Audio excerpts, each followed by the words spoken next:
नमस्कार दोस्तों। आज का हमारा टॉपिक है फॉरेक्स रिजर्व। क्या होता है ये फॉरेक्स रिजर्व और किसी भी कंट्री के लिए इतना इंपॉर्टेंट क्यों होता है, इसको समझने की कोशिश कर। लेमन लैंग्वेज में हम इसको कह सकते हैं सेंट्रल बैंक अपने पास फॉरेक्स एसेट्स रिजर्व में रखती है।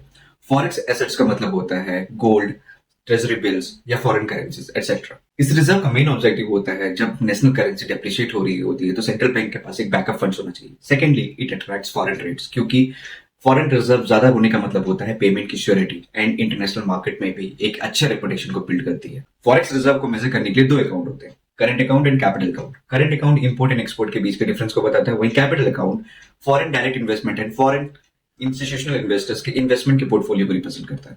सिंस हमारा इंपोर्ट एक्सपोर्ट से हमेशा ज्यादा होता है, इसलिए करंट अकाउंट कभी भी सरप्लस में आ ही नहीं पाता है। लेकिन कोरोना के टाइम पे पहली बार ये सरप्लस में आया था जब हमारा इंपोर्ट कम और एक्सपोर्ट ज्यादा हुआ था।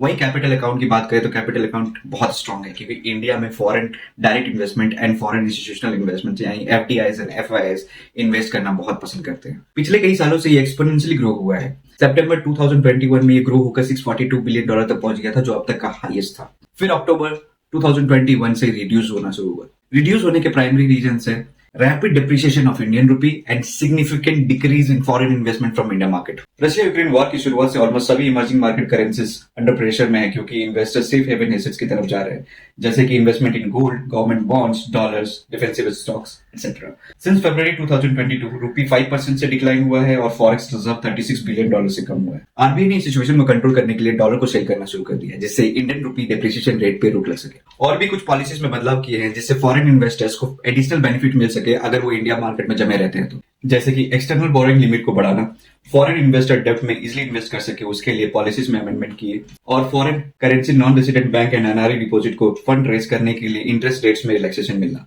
इसके अलावा कुछ और भी चेंजेस किए। आरबीआई के इस कदम से थोड़ी बहुत तो राहत मिली है, देखना है इसका इंपैक्ट लॉन्ग टर्म में कितना रहता है। फॉरेक्स रिजर्व का कम होना किसी भी कंट्री के लिए एक अलार्मिंग स्टेज होता है, क्योंकि फॉरेक्स रिजर्व जितना कम होगा इंपोर्ट करने में हमें उतना नुकसान उठाना पड़ेगा, और इंडिया के लिए बहुत इंपॉर्टेंट है कि इंडिया में इंपोर्ट ज्यादा एंड एक्सपोर्ट कम है। आई होप ये वीडियो आपको इन्फॉर्मेटिव लगा होगा।